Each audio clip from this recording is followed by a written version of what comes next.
जय श्री कृष्णा।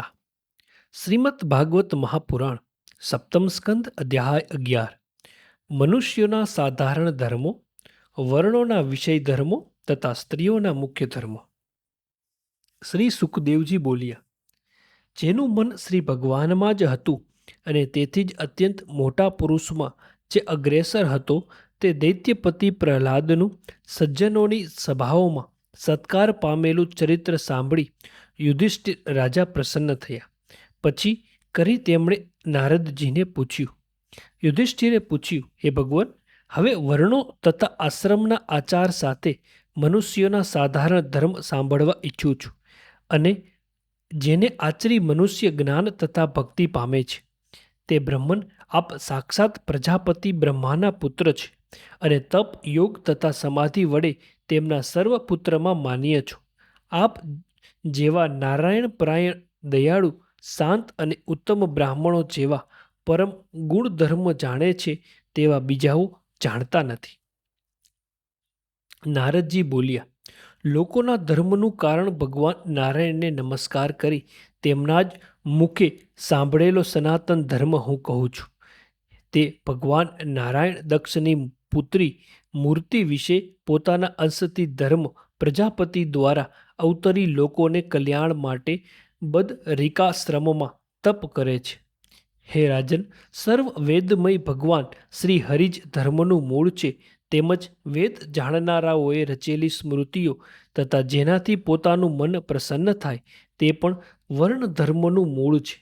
અર્થાત ધર્મમાં આ બધા મુખ્ય પ્રમાણો છે: સત્ય, તપ, દયા, બહાર ને અંદરની પવિત્રતા, સહનશીલતા, યોગ્ય અયોગ્યનો વિચાર, માનસિક સંયમ, ઇન્દ્રિય સંયમ, અહિંસા, બ્રહ્મચર્ય, દાન, સ્વાધ્યાય, સરળતા, સંતોષ, મહાપુરુષોની સેવા, સાંસારિક સુખ ભોગોની ઈચ્છાથી ક્રમે ક્રમે ઉપરામ, મનુષ્યોની નિષ્ફળ ક્રિયાઓનો વિચાર, વ્યર્થ ન બોલવું, આત્મા દેહાદિથી જુદો છે એવું નિત્ય ચિંતન, પોતાના અન્નદાયી ભોગ્ય પદાર્થોમાંથી બીજા પ્રાણીઓને અથાયોગ્ય ભાગ આપવો, સર્વ પ્રાણીઓમાં આત્મારૂપ દેવ વિરાજે છે એવી બુદ્ધિ રાખવી, મનુષ્યોમાં તો ખાસ તેવી બુદ્ધિ રાખવી, મહાપુરુષોની ગતિરૂપ શ્રી ભગવાનનું શ્રવણ, કીર્તન, સ્મરણ, સેવા, પૂજા, નમન, દાસપણું અને પોતાના આત્મા ભગવાનને અર્પણ કરવો, આ 30 લક્ષણોવાળો ઉત્તમ ધર્મ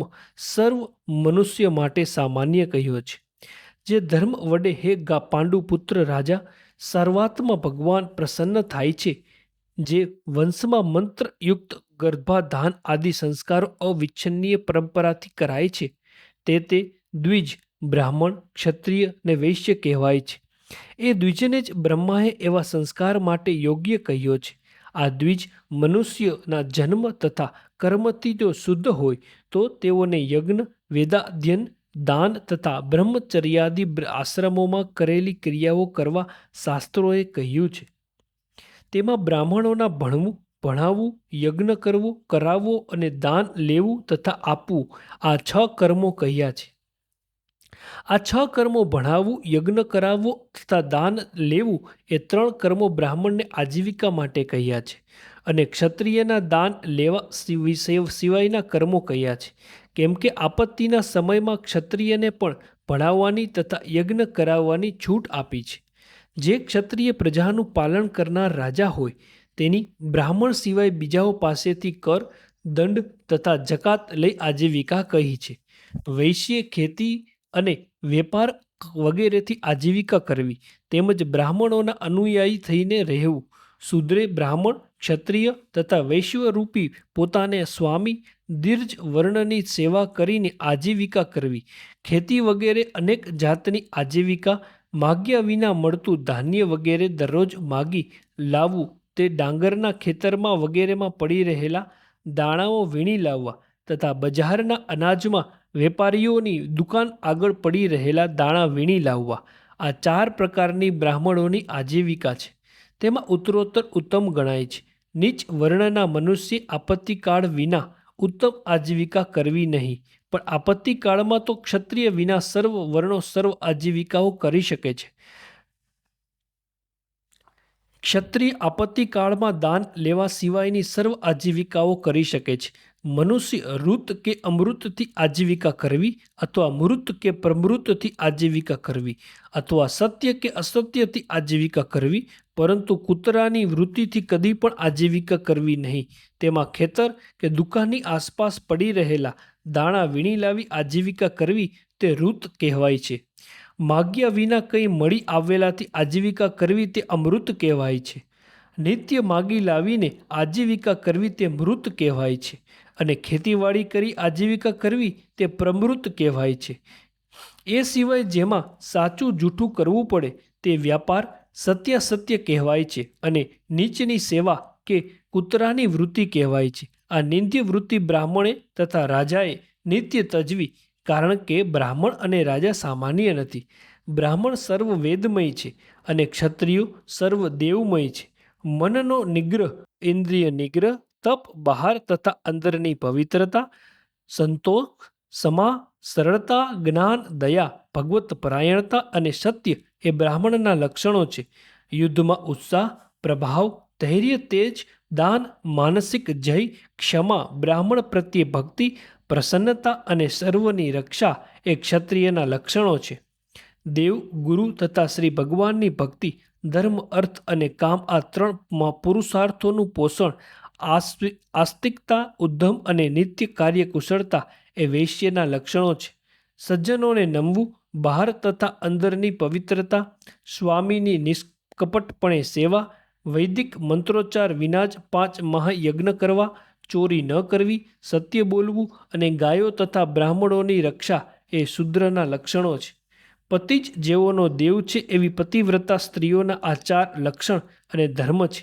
સ્ત્રીએ પતિની સેવા કરવી, પતિને અનુકૂળ રહેવું એટલે કોઈ પણ પ્રકારે પતિનું હિત કરવું, પતિના સંબંધીઓને પણ અનુસરવું અને નિત્ય પતિના એ જ વ્રત ધારણ કરવા. વળી પતિવ્રતા સ્ત્રીએ ઘરને વાડી ચાળી સાફ રાખી ઘરના આંગણામાં રંગથી વેલ, મંડળો વગેરે કરી પોતે પણ સુશોભિત અને અલંકૃત રહેવું.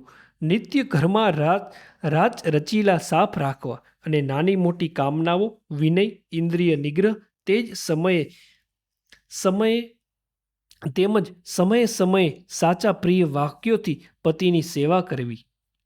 પોતાને જે મળે તેથી સંતુષ્ટ રહેવું. વળી આવેલા ભાગોમાં પણ આસક્તિ છોડવી.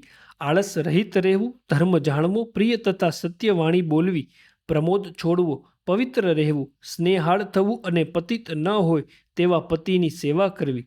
જેમ લક્ષ્મી વિષ્ણુ ભગવાનની સેવા કરે છે તેમજ સ્ત્રી પતિપરાયણ થઈ પતિને શ્રી હરિના ભાગે સેવે છે. તે સ્ત્રી શ્રી હરિના લોકમાં શ્રી હરિરૂપ થયેલા પતિ સાથે લક્ષ્મીની પેઠે આનંદ કરે છે. વર્ણશંકર જાતિના લોકોની તે પોતાના કુળમાં ચાલતી આજીવિકા જ જીવનમાં સાધનરૂપ છે, પણ તેઓએ ચોરી કે હિંસા વગેરે પાપો ન જ કરવા. અત્યંજા તથા અંત્યવાસી લોકોએ પણ કુલ પરંપરાની આજીવિકા કરવી. હે રાજન, યુગે યુગે મનુષ્યના સત્વગુણ આદિ સ્વભાવોથી રચાયેલો ધર્મ આ લોકમાં તથા પરલોકમાં સુખનું કારણ થાય છે, એમ વેદરૂપી દ્રષ્ટિવાળા પુરુષો કહે છે. જે મનુષ્ય સત્વાદી સ્વભાવથી નક્કી કરેલી પોતપોતાની આજીવિકા પ્રમાણે ગુજરાન ચલાવે છે અને પોતાના વર્ણ ધર્મોના કર્મો કરે છે, તે ધીમે ધીમે સત્વાદી સ્વભાવથી થયેલા કર્મો તજીને નિર્ગુણપણું પામે છે. જેમ વારંવાર વવાતું ખેતર પોતાની મેળે રસકસ વિનાનું થઈને ફરી ધાન્યની ઉત્પત્તિ માટે લાયક રહેતું નથી અને તેમાં વાવેલું બી પણ નાશ પામે છે, તેમજ હે રાજન, જેની અંદર કામનાઓ વાસનાઓ રૂપે રહેલી હોય છે તેનું મન ફરી કામોના અતિસેવનથી વૈરાગ્ય પામે છે, અતિશય કામ સેવનથી કંટાળે છે. જેમ સળગેલો અગ્નિ ઘીના ટીપાઓથી શાંત થતો નથી પણ ઉલટો વધે છે, છતાં ઘીની મોટી ધારા રેડાય તો એકદમ શાંત થાય છે.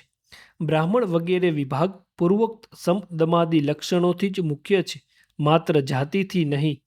જે વર્ણના પુરુષનું તે વર્ણને જણાવનાર લક્ષણે પૂર્વે કહ્યું તે જો બીજા વર્ણમાં પણ દેખાય તો તે પુરુષને પણ તે વર્ણના લક્ષણ ઉપરથી તે જ વર્ણનને ગણવો જોઈએ, પરંતુ તેની જ જાતિ ઉપરથી તેને જ જાતિનો ન ગણવો. શ્રીમદ ભાગવત મહાપુરાણ સપ્તમ સ્કંદ અધ્યાય 11 સમાપ્ત. જય શ્રી કૃષ્ણ.